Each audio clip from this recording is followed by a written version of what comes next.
আসসালামু আলাইকুম প্রিয় দর্শক, আপনাদের সকলকে আমন্ত্রণ জানাচ্ছি অন্য মঞ্চের আলাপচারিতায়। ব্যানার এবং হেডলাইন দেখে আপনারা নিশ্চয়ই বুঝতে পেরে গেছেন অলরেডি কি হতে চলছে। বেশ কয়েকটি ভোট কেন্দ্রে আগুন লাগিয়ে দেওয়া হয়েছে। সহিংসতার আশঙ্কা, গোয়েন্দা তথ্য। সহিংসতার আশঙ্কাটা গোয়েন্দা তথ্য, সেটা আমার তথ্য নয়, আগুনের তথ্যটা আমার। এবং এটা যে লাগিয়ে দেওয়া হয়েছে, আপনারা পত্রিকাগুলোতে যদিও দুই একটা পত্রিকা এসে, বাকি পত্রিকাগুলোতে নাও এসে থাকে, 100% শিওর সেটা এই পর্যন্ত প্রায় 11টা কেন্দ্রে আগুন লাগানো হয়েছে। নির্বাচন মানি না, অ্যাকশন, নির্বাচন মানি না, নির্বাচন মানি না, অ্যাকশন, ডাইরেক্ট অ্যাকশন, নির্বাচন মানি না, নির্বাচন মানি না, অ্যাকশন, নির্বাচন মানি না, মানি না, ডাইরেক্ট অ্যাকশন, নির্বাচন মানি না, নির্বাচন মানি না,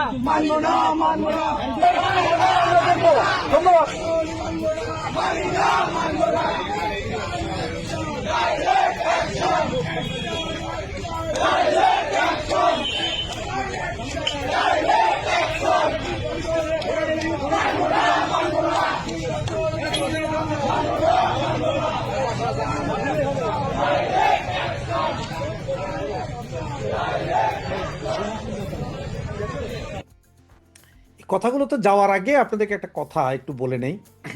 আগামীকাল রাতের 8টা থেকে রাতের 10টা, 11টা, 12টা পর্যন্ত আমাদের এই চ্যানেলের লিঙ্ক ওপেন করে দেওয়া হবে। তার মানে আপনারা ঢুকে নো ভোট নো ভোট এই ক্যাম্পেইন করতে পারবেন। মানে আমরা নো ভোটের ক্যাম্পেইন করব। আপনারা সকলে এসে 30 সেকেন্ড থেকে 1 মিনিটের যার যার পরিচয় দিয়ে ভোট বর্জনের আহ্বান জানিয়ে আপনারা আপনাদের এলাকাবাসী, দেশবাসীর উদ্দেশ্যে বলতে পারবেন সরাসরি। যখনই লাইভটা চালু হবে তখনই লিঙ্কটা কমেন্ট সেকশনে দিয়ে রাখা হবে। আপনারা ঢুকবেন, একের পর এক স্টেজে তুলবে, একটু ওয়েট করতে হবে, কারণ যদি অনেক লোক হয় একসাথে 7-8 জনকে তোলা, 8 জনের বেশি তোলা যায় না। তো একজন একজন করে বলতে একটু সময় লাগে। 1 মিনিট করে হলো 8 জন উঠলে 8 মিনিট, সুতরাং একটু ওয়েট করে করে 2-1 জন যাবে, 2-1 জন আসবে, এইভাবে। তো এ তো গেল নো ভোটের ক্যাম্পেইন। তো আসে এখন নির্বাচনটা নিয়ে। 12 তারিখে নির্বাচন করার চেষ্টা করা হচ্ছে। তো আমি প্রতিবারের মতোই একই কথা বলি, যেহেতু আমি আওয়ামী লীগের দালাল, আমি দালালি করি আওয়ামী লীগের, সুতরাং আমার বিশ্বাস 12 তারিখ 12টা পর্যন্ত নির্বাচনের ফল ঘোষণার আগ পর্যন্ত আমি বলবো যে কোনো ভোট হবে না, এবং না হওয়ার চান্সও আছে। তো আজকে এই 11টা কেন্দ্রে আগুন লাগিয়ে দিয়েছে। এবং আপনারা জানেন গাজীপুরের 5টি আসনের, সংসদীয় আসনে ওইদিকে ভোটের যায় নাই, ব্যালট পেপারটা আবার যায় নাই, ওগুলো কবে যাবে এটা জানা যায়নি। এইদিকে নাকি পুলিশের যে তদন্ত রিপোর্ট আছে, পুলিশের এসবি, ডিবি, তারপর আপনার এই আরও যারা আছে এনএসআই, ডিজিএফআই, এরা বলছে যে সারা বাংলাদেশে একটা বিশাল গণ্ডগোল হবে। সেই জায়গায় ঢাকা শহরের 20টি, চট্টগ্রামের 16টি, এইখানে হবে যে তুমুল গণ্ডগোল। ওরা বলছে যে এইখানে মেসাকার অবস্থা হবে, মানুষ মরবে, বাঁচবে, মানে অন্যরকম একটা পরিস্থিতি হবে বলে গোয়েন্দা তথ্য। এদিকে আপনারা জানেন যে ফরিদপুর এবং আপনার বাকি ওই বেল্ট, ফরিদপুরের ওই সাইড, পদ্মা নদীর ওই সাইড, যেমন টুঙ্গিপাড়া আছে, গোপালগঞ্জ আছে, এই সব জায়গায় মানুষ ভোট কেন্দ্রে যাবে না। এরা ভোটার বাক্স আজকে না হোক কালকে রাতের ভিতরে ওখানে আরও কি হয় সেটা হচ্ছে দেখার বিষয়। তবে আজকে থেকে দেখবেন যে অনেক ইউটিউবার যারা আছেন তারা ভোট নিয়ে কথা বলছেন না, সবাই সেফ সাইডে চলে যাবে। কিন্তু আমি আপনাদেরকে প্রতিনিয়ত আপনাদেরকে খবর দিতে থাকবো। আর যেহেতু কালকে রাতের 8টা থেকে আমাদের লাইভ চলবে, সুতরাং বিভিন্ন অঞ্চলের ছেলে পেলে যারা আছে, আমাদের ভাই বোন যারা আছে, তারা এসে তাদের অঞ্চলের কি পরিস্থিতি বলতে পারবে। তবে হ্যাঁ, এই ভোটটা বর্জন করতে হবে। আমি দেশবাসী এবং আমার ভাই বোন আপনাদেরকে অনুরোধ জানাবো যে এই ভোট কেন্দ্রে আপনারা যাবেন না। এবং যারা মনে করছেন যে বিএনপি এবং জামাতের সাথে মোটামুটি করে তো এলাকায় থাকছি, ভাই আপনার এলাকায় থাকেন, কোনো সমস্যা নাই, কিন্তু আপনারা যারা মনে করছেন যে না যাই আমরা ভোটটা দিয়ে আসবো আর কি, আচ্ছা ঠিক আছে যাবো, ওরা যেহেতু অনুরোধ করছে, যদিও আপনি মনে প্রাণে আওয়ামী লীগ করেন বা আওয়ামী লীগের সমর্থন করেন, তাদের উদ্দেশ্যে একটা কথাই বলি, ভোট কেন্দ্র পর্যন্ত যাবেন, কোনো সমস্যা হবে না, ভোটটা দিয়ে বাইরে হওয়ার পরে আপনার গিরাকাটটা ভাঙবে আওয়ামী লীগ, এই জামাত বিএনপি, এইটা মনে রেখেন। সুতরাং আপনারা অনুরোধ করব, ঘরে তালা মারেন, বাইর দিয়া তালা মাইরা ঘরের ভিতরে বসে থাকেন, ভোট কেন্দ্রে যাওয়ার দরকার নেই, কোনো ভোট কেন্দ্রে যাওয়ার দরকার, চুপচাপ বসে থাকেন, ভোট কেন্দ্রে যাওয়ার দরকার নেই। কারণ হচ্ছে যে এইটা কোনো ভোট হবে না, এবং কি পরিমাণ সন্ত্রাসী কর্মকাণ্ড আগামী 2 দিন চলবে জানেন, কেউ জানে না। 360 জন শার্প শুটার যারা 5ই আগস্টের পরে জেলখানা ভেঙে বেরিয়েছিল, একজনকেও ধরতে পারেনি।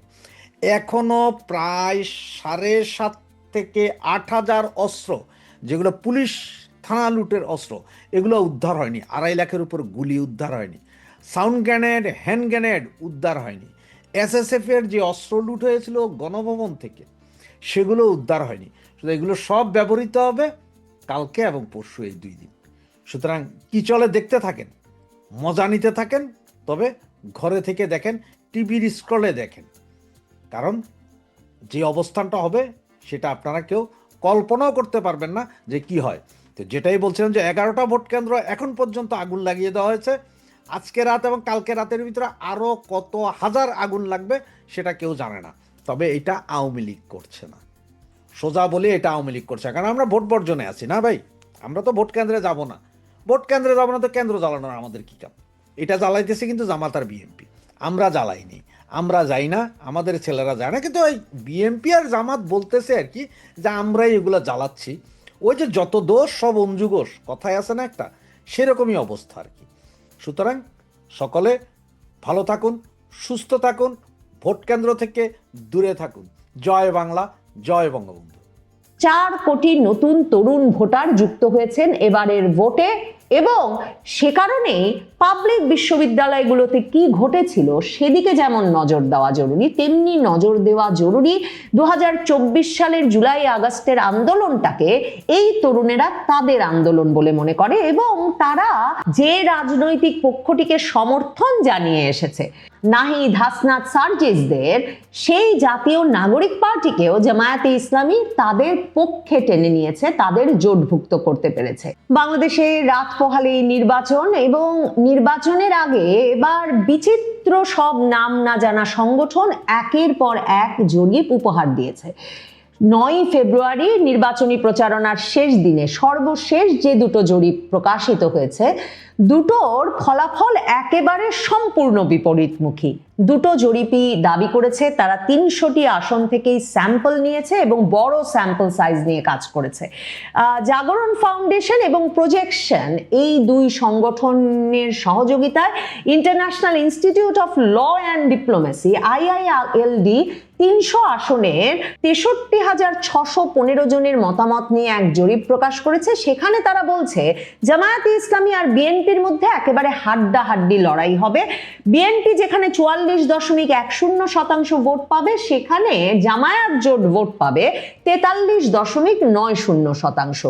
ওই একই দিনে আরেকটি জরিপ প্রকাশ করেছে eminence associates for social development EASD নামের এক সংস্থা। তারা 300টি আসনের প্রায় 41,500 মানুষের মতামত নিয়েছে, এবং তারা বলছে বিএনপি নেতৃত্বাধীন জোট যেখানে 208টি আসনে জয়লাভ করতে পারে, জামায়াতে ইসলামী নাকি পাবে মাত্র 46টি আসন।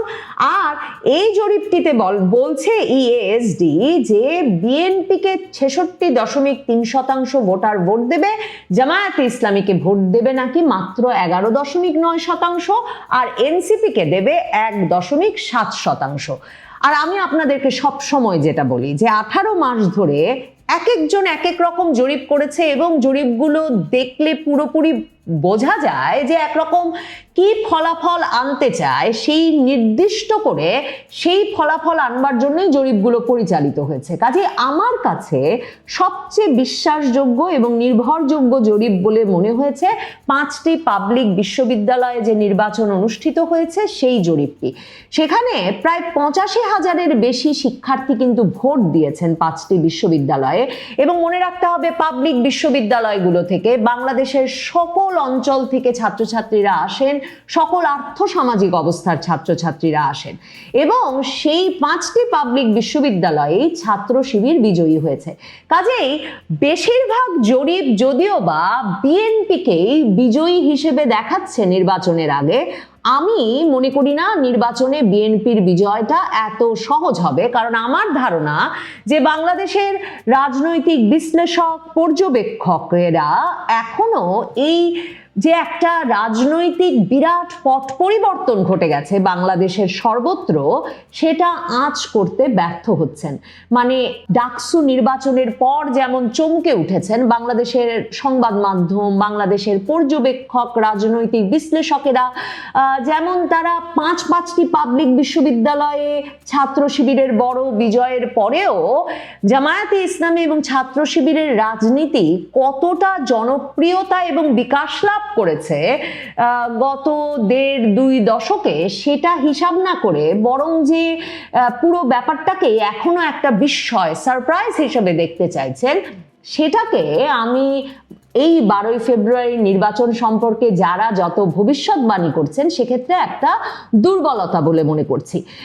কারণ দেখুন, এই যে জামায়াতে ইসলামী শুধু যে একটি রাজনৈতিক সংগঠন তা কিন্তু নয়। জামায়াতে ইসলামী সারা বাংলাদেশে একটা সামাজিক সাংস্কৃতিক সংগঠনে পরিণত হয়েছে। সাংস্কৃতিক সংগঠন এই অর্থে যে ধর্মীয় আচার অনুষ্ঠান থেকে বাংলাদেশের মানুষের মূল আচার ব্যবহার সংস্কৃতি সবকিছু একরকম এই রাজনৈতিক দলটির তালিমের মাধ্যমে নির্ধারিত হচ্ছে। তালিম শব্দটা ব্যবহার করলাম কারণ এই যে নারীরা জামায়াতে ইসলামীর পক্ষে ঘরে ঘরে গিয়ে ভোট দিতে বলছেন, জান্নাতের টিকিট বেচে আসছেন, এসব বিএনপি নেতারা বলছেন বটে, কিন্তু জামায়াতে ইসলামীর নারী কর্মীরা ঘরে ঘরে জামায়াতে ইসলামীর রাজনীতিকে বহু বছর ধরে নিয়ে যাওয়া শুরু করেছেন এবং সেই প্রক্রিয়াটিকে তারা তালিম হিসেবে অভিহিত করেন।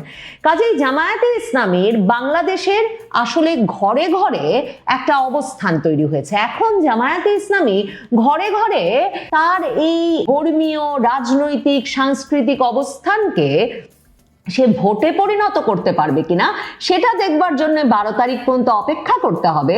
কিন্তু বিএনপি যে 1.5 দশক ধরে মামলা হামলায় জর্জরিত হয়ে আওয়ামী লীগের পুরোটা সময় রাজনৈতিকভাবে, সাংগঠনিকভাবে আরো দুর্বল হয়েছে, সেই পুরোটা সময়েই জামায়াতে ইসলামী তাদের ধর্মীয় কার্যকলাপের বিকাশের মাধ্যমে সারা বাংলাদেশের আসলে পরিবারে পরিবারে পৌঁছে যাওয়ার একটা ব্যবস্থা করেছে। তাদের সাংগঠনিক ভিত্তির সঙ্গে বিএনপির সাংগঠনিক ভিত্তির একটা সরাসরি লড়াই হবে কিন্তু এই নির্বাচনে। দেখেন, বিএনপি এই যে সর্বশেষ একটা জরিপেও বলে দিচ্ছে যে বিএনপি 208টি আসন পাবে। এই জরিপটি কি বিবেচনা করেছে যে 79টি আসনে, 300টি আসনের মধ্যে বিএনপির 79টি আসনে বিএনপির বিদ্রোহী প্রার্থী আছে। মানে একটা দল, সে দল বহিষ্কারের পর বহিষ্কার করেছে, কিন্তু বহিষ্কার করবার পরেও 79 আসনে 92 জন বিএনপির প্রার্থী কিন্তু দাঁড়িয়েছেন, যারা বিএনপির যে জোট প্রার্থী কিংবা বিএনপির ধানের শীষের যে মূল প্রার্থী তার ভোট খেয়ে নেবেন এবং 79টি আসনে আসলে বিএনপি তার মূল যে প্রতিদ্বন্দ্বিতার শক্তি তা হারাতে পারে, মানে পরাজিত হতে পারে, কারণ তাদেরই 2 প্রার্থীর মধ্যে একটা জোর লড়াই সেখানে চলবে। জামায়াতে ইসলামী এতটা সুসংগঠিতভাবে পুরো নির্বাচন ব্যবস্থাপনাটা করছে যে জামায়াতে ইসলামী 1 বছরেরও বেশি সময় আগে থেকে তারা সারা বাংলাদেশে পোলিং এজেন্ট প্রশিক্ষণ শুরু করেছে। দেখেন, এই যে এবার যখন নির্বাচনটা অনুষ্ঠিত হতে যাচ্ছে, যখন প্রশাসন খুব দুর্বল অবস্থায়, মানে একদম প্রচারণার শেষ দিনে ব্যারিস্টার ফুয়াদের মতো প্রভাবশালী নেতা তিনি পর্যন্ত বলেছেন যে এখনো পুলিশ প্রশাসন সবাই ভয়ে আছে যে কার নেবে, কোন অন্যায়ের বিরুদ্ধে দাঁড়াবে এবং দাঁড়ালে পরে সেই দল যদি জিতে আসে তাহলে তাদের চাকরিটা থাকবে কিনা। কাজেই প্রশাসন, পুলিশ সকলে একরকমের বিশৃঙ্খল এবং দুর্বল অবস্থায় আছে। সে সময়ে নির্বাচনে আরো গুরুত্বপূর্ণ হয়ে উঠবেন ভোট কেন্দ্রে, ভোট কক্ষে থাকা প্রার্থীর পক্ষের পোলিং এজেন্টরা। সারা বাংলাদেশে 42,000-এর বেশি ভোট কেন্দ্রে 2.5 লক্ষের বেশি ভোট কক্ষ আছে। সেই 2.5 লক্ষ ভোট কক্ষে বিএনপি তার সুশৃঙ্খল প্রশিক্ষিত পোলিং এজেন্ট দিতে পারবে কিনা ভোট পাহারা দেওয়ার জন্য, তা নিয়েও কিন্তু একরকমের সন্দেহ আছে। বিএনপির দিক থেকে সুসংগঠিতভাবে এই পোলিং এজেন্ট প্রশিক্ষণের কাজ, ভোট কক্ষ পাহারা দেওয়ার যে নির্বাচনী বিধি ব্যবস্থার মধ্যে যে ব্যবস্থাটা আছে সেটা করবার উদ্যোগের কোনো খবর পাওয়া যায় না। তারেক রহমান বলছেন বটে ফজরের নামাজ ভোট কেন্দ্রের সামনে গিয়ে পড়তে এবং ভোটের হিসাব নিয়ে তবে ফিরে আসতে।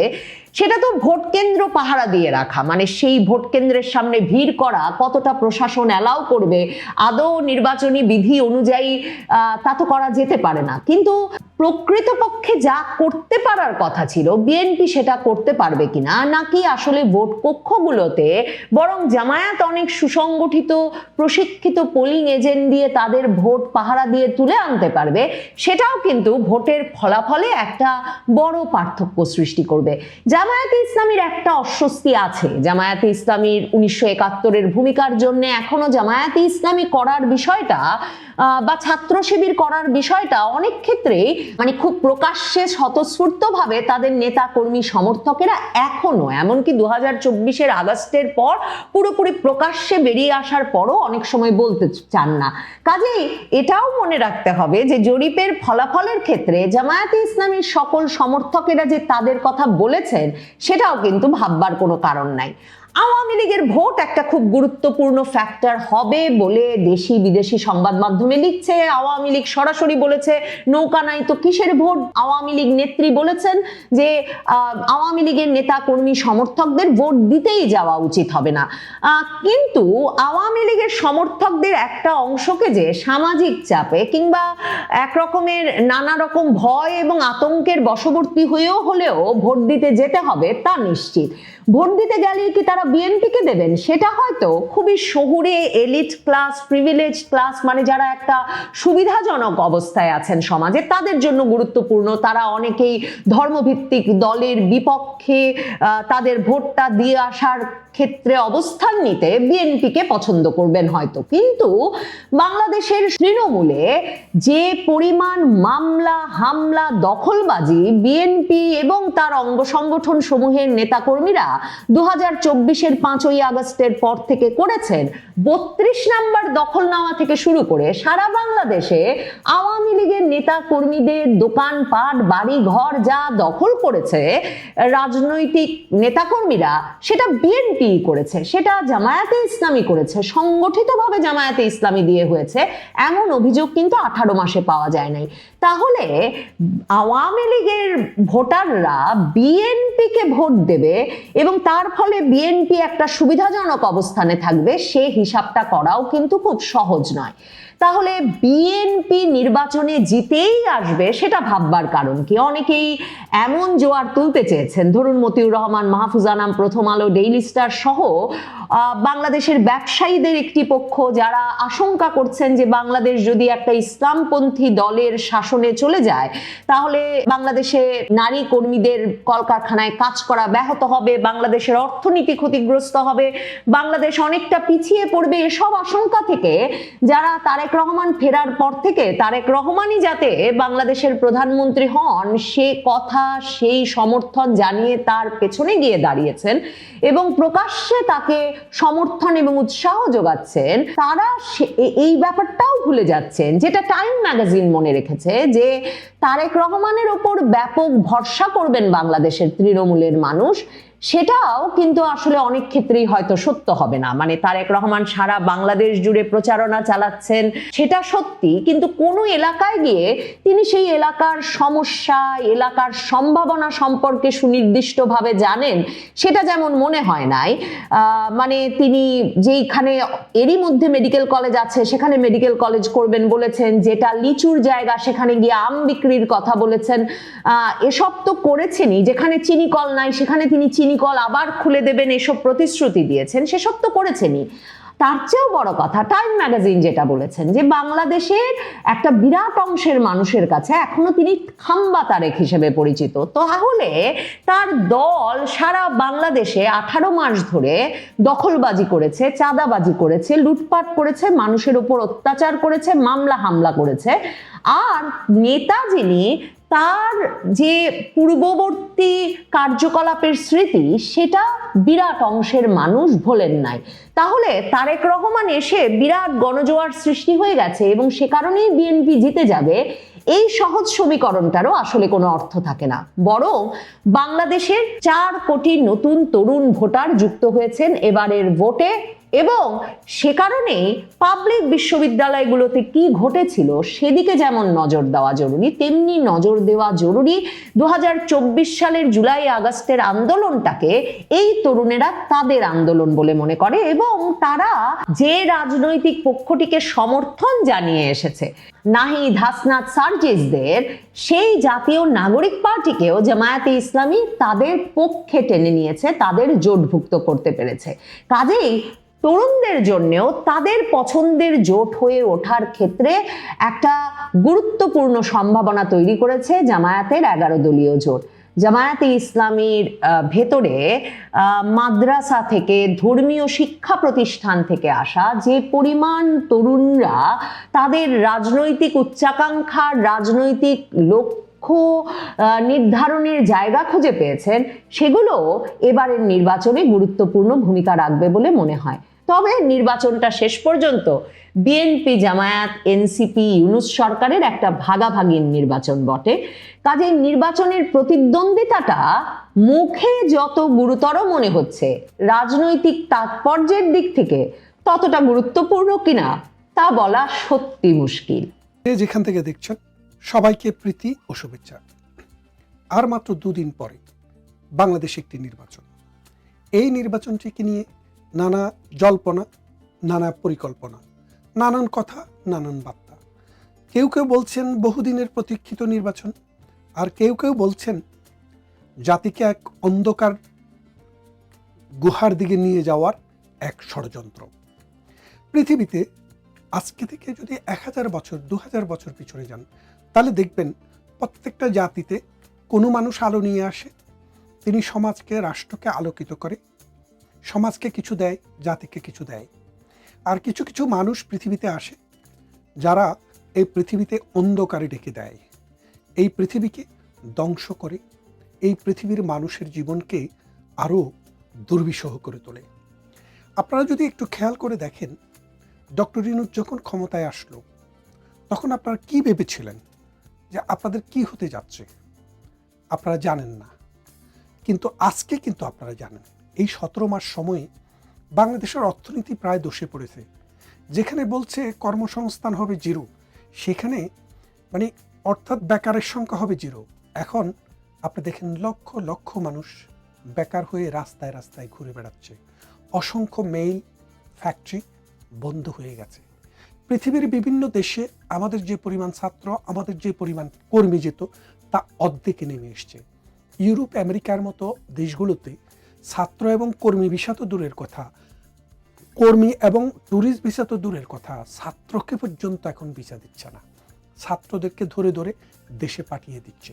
তার মানে এর কারণ কি? এর কারণ হচ্ছে ডক্টর ইউনূস আসার পর বাংলাদেশে মৌলবাদের উৎপাদনটা এমন পরিমাণে বেড়েছে যে সারা পৃথিবী ভয় পেয়ে গেছে। কিরে, এটাকে তো আমরা একটা সুষ্ঠু, একটা প্রগতিশীল আধুনিক রাষ্ট্র হিসাবে ভাবতাম।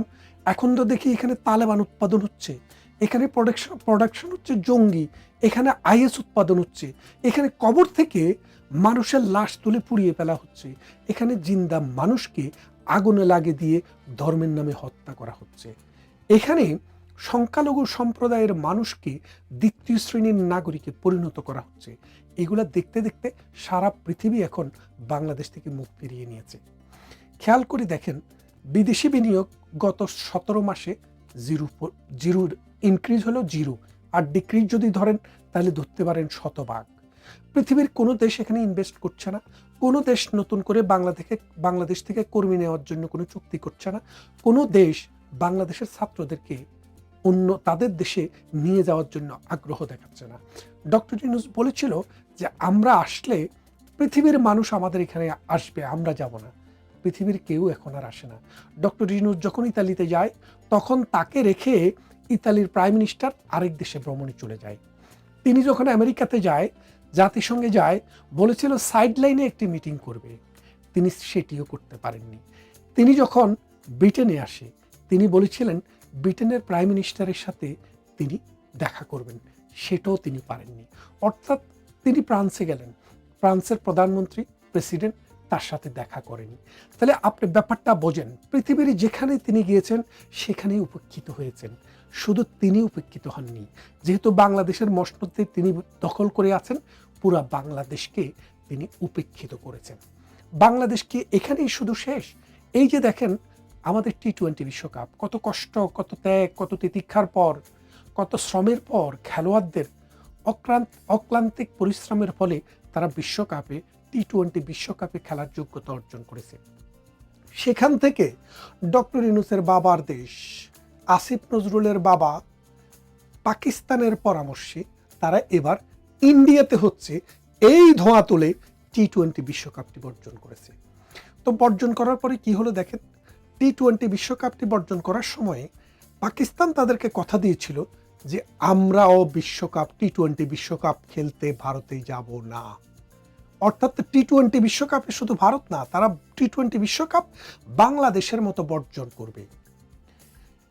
এই বর্জন করার ঘোষণা তারা দিবে বলেছিল, কিন্তু তারা যে মুনাফেক, তারা যে সত্য কথা বলে না।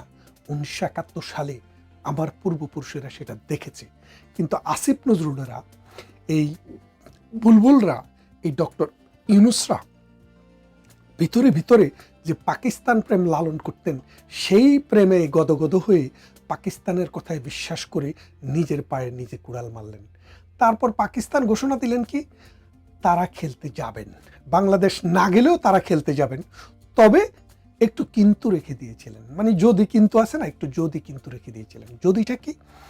যদিটা হচ্ছে আর কিন্তুটা হচ্ছে যে আমরা খেলতে যাব ঠিকই, কিন্তু ভারতের সাথে খেলবো না, অন্য রাষ্ট্রের সাথে খেলবো। ঠিক আছে তট্টুক। তারপরেও মন্দের ভালো ডক্টর ইউনূস, আসিফ নজরুল, বুলবুলরা একটু আশ্বস্ত হলেন, আমাদের শত্রু ভারতের সাথে তো আমাদের বন্ধু পাকিস্তান খেলছে না। এই বন্ধু গত পরশুদিন বুলবুলকে ডেকে নিলেন লাহোরে, নিয়ে কি বললেন, বাবারে তোমরা ছোট মানুষ, ছোট দল, খেললে খেলো, না খেললে নাই, অসুবিধা নাই, তোমরা ঘরেই থাকো, শিশুদের বাইরে যেতে নেই, আমরা একটু ইন্ডিয়ার সাথেও খেলে আসি, ইন্ডিয়াকে পরাজিত করে আসি। এই কথাটি বললেন তোমরা কোনো চিন্তা করিও না, তোমাদের জন্য আমরা কিছু ভিক্ষার ব্যবস্থা করতেছি। অর্থাৎ আইসিসি তোমরা না খেললেও, পারিশ্রমিক না হিসাবে দেখ, ভিক্ষা হিসাবে হইলেও তোমাদের জন্য কটা পয়সা এনে দেব। এই কথা বলে পাকিস্তান এই ঘোষণা দিল আজকে যে তারা 15 তারিখে ভারতের সাথে যে ম্যাচটি সেটিও খেলতে যাচ্ছে। তার মানে খেয়াল করে দেখেন, বাংলাদেশের গোয়ামাইরা বাংলাদেশকে 2টা পয়সা দেওয়ার ব্যবস্থা করার ওরা ব্যবস্থা করবে বলে আপনাকে আশ্বাস দিয়েছে। এই নাফরমানদের কথায়, এই মুনাফেকদের কথায় 1947 থেকে 1971 সাল পর্যন্ত আমার বাঙালি জ্বলেছে, আমার সেনারা জ্বলেছে, আমার কর্মীরা জ্বলেছে। আমরা আন্দোলন করেছি 6 দফা, আমরা আন্দোলন করেছি গণ অভ্যুত্থান, আমরা শিক্ষার বিরুদ্ধে অনেক আন্দোলন পাকিস্তানের বিরুদ্ধে করেছি। তারপর বাঙালিরা বুঝেছিল, আমার 70-71 বাঙালিরা বুঝেছিল এরা মুনাফেক, এদের বিরুদ্ধে সর্বাত্মক যুদ্ধ করে তাদেরকে পরাজিত করে আমরা স্বাধীন দেশ করেছিলাম। সেই স্বাধীন দেশে যে মুনাফেকরা তখনও ছিল, এই মুনাফেকরা 2024-এ এসে তাদের ফনা তুলল। তুলে বাংলাদেশ ক্রিকেটের গোয়ামাইরা বাংলাদেশ ক্রিকেটকে মাটিতে বসাই দিল। তাদের আব্বারা বলেছিল যে আমরা খেলতে যাব না, তারা খেলতে গিয়েছে। তাদের আব্বারা বলেছিল তারা ভারতের সাথে অন্তত খেলবে না, এখন সেই ঘোষণাটাও দেওয়া শেষ। তারপরও কিছু কিছু বন্ধু বান্ধবকে দেখি ফেসবুকে ফাটায়া ফেলছে, পাকিস্তানকে ক্রেডিট দিচ্ছে। মানে বাংলাদেশের গোয়া মারা আর পাকিস্তানকে ক্রেডিট দেওয়া, এটা অবশ্য আমি মানি। 1971 সালে আমার 2.5 লক্ষ নারীকে নির্যাতন করেছে, ইজ্জত নষ্ট করেছে, ধর্ষণ করেছে। ঠিক এই 1971-এর পর 2024-এ এসে 53 বছর পরে বাংলাদেশের ক্রিকেটের গোয়া মারা শেষ করে দিয়েছে পাকিস্তান। এই যে বাংলাদেশ ক্রিকেট কবে ঘুরে দাঁড়াবে, কবে আবার বাংলাদেশ ক্রিকেট সুদিন পাবে, আমরা জানি না। তা এখন এই যে মনে করেন ডক্টর ইউনূসের কথা বলতে গিয়ে মাঝখান দিয়ে একটি কথা এসে পড়ল, কিন্তু ডক্টর ইউনূস একটি নির্বাচনের আয়োজন করেছে। এই নির্বাচনে বাংলাদেশের কোনো মানুষ স্বস্তি পাচ্ছে না, মানুষ বিশ্বাস করতে পারছে না এই নির্বাচনের মাধ্যমে একটি গ্রহণযোগ্য সরকার আসবে। কেননা এই নির্বাচন হচ্ছে একটি মেটিকুলাস ডিজাইনের অংশ। বাংলাদেশের বেশিরভাগ মানুষ আওয়ামী লীগ করে, এটা ডক্টর ইউনূস জানে, এটা স্বাধীনতা বিরোধী শক্তিরা জানে। যার কারণে বাংলাদেশ আওয়ামী লীগকে নির্বাচনের বাইরে রেখে তারা একটি আমিডামিন নির্বাচন করে একটি সরকার গঠন করতে চায়। কিন্তু আন্তর্জাতিক বিশ্ব জানিয়ে দিয়েছে আওয়ামী লীগবিহীন যে নির্বাচন, এই নির্বাচনের মাধ্যমে কোনো গ্রহণযোগ্য সরকার বাংলাদেশে প্রতিষ্ঠা হবে না এবং বাংলাদেশ রাজনৈতিকভাবে সাস্টেইন করার জায়গায় যাবে না।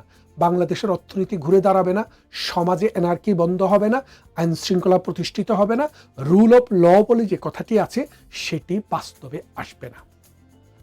আজকে সুপ্রিম কোর্টের জাস্টিসরা পদত্যাগ করছে, তারা নিরাপদ মনে করছে না।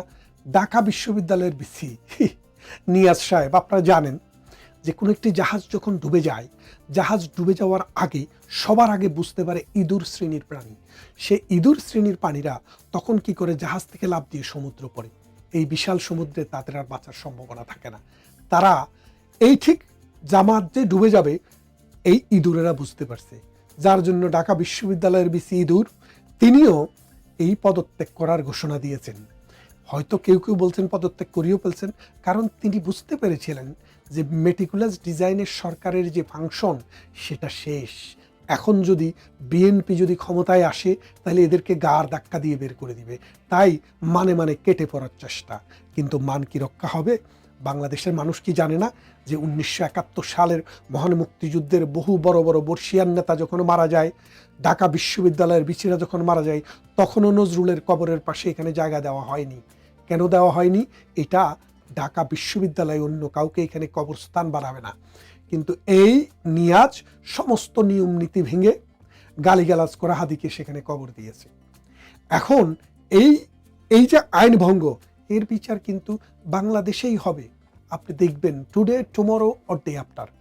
আজকে যেটা বুঝছেন, দেখেন বরফের যুগ বেশি দিন থাকেনি, আবার আগুনের যুগও বেশি দিন থাকবে না। স্বাভাবিক যে জীবন, সেই জীবনটা ফিরে আসবে। সেই জীবন যখন ফিরে আসবে, যারা আগুনে বিশ্বাস করে আর বরফে বিশ্বাস করে, তাদের পায়ের নিচে মাটি থাকবে না। একটা জিনিস মনে রাখেন, 1 বছর, 2 বছর, 3 বছর, 5 বছর আপনার জীবনে, আমার জীবনে হয়তো একটু লম্বা সময়, কিন্তু ইতিহাসের নিরেখে কোনো একটা জাতির বিনির্মাণের ঘটনের ইতিহাসে এই 1, 2 বছর, 3 বছর, 5 বছর খুব বড় সময় না। অপেক্ষা করুন, সময় আসবে। আর যে নির্বাচনটি আসছে, এই নির্বাচনটিতে যেহেতু দেশে কোনো ক্রেডিবল গভর্নমেন্ট আসবে না, দেশে যেহেতু মৌলবাদী চক্রের একটা বিশাল অংশকে পাশ করাই আনার চেষ্টা হচ্ছে, দেশে যেহেতু আওয়ামী লীগের মতো স্বাধীনতার সপক্ষের, বাংলাদেশের সপক্ষের, বাংলাদেশের উন্নয়নের রূপকার নির্বাচনে নেই, এবং 500টি থানা লুট করে যেহেতু এই সন্ত্রাসীরা অস্ত্র নিয়ে নিয়ে মহড়া দিচ্ছে, এরা মানুষকে হত্যা করার মহড়া দিবে আগামী 2 দিন পরে। তাই এই নির্বাচনে গিয়ে নিজের জীবনকে ধ্বংস করার কোনো দরকার আছে বলে আওয়ামীপন্থী মানুষদেরকে, মুক্ত বুদ্ধিসম্পন্ন মানুষদেরকে, স্বাধীনতার সপক্ষের মানুষদেরকে এবং অসাম্প্রদায়িক চেতনার সপক্ষের মানুষদেরকে আমি সজাগ করে দিতে চাই, এই ভোটকে বর্জন করুন এবং বিশ্ববাসীকে দেখিয়ে দিন যে এই মৌলবাদের জনপদ আমার নয়, এই সন্ত্রাসের জনপদ আমার নয়, এই মাৎসন্যায়ের দেশ আমার নয়।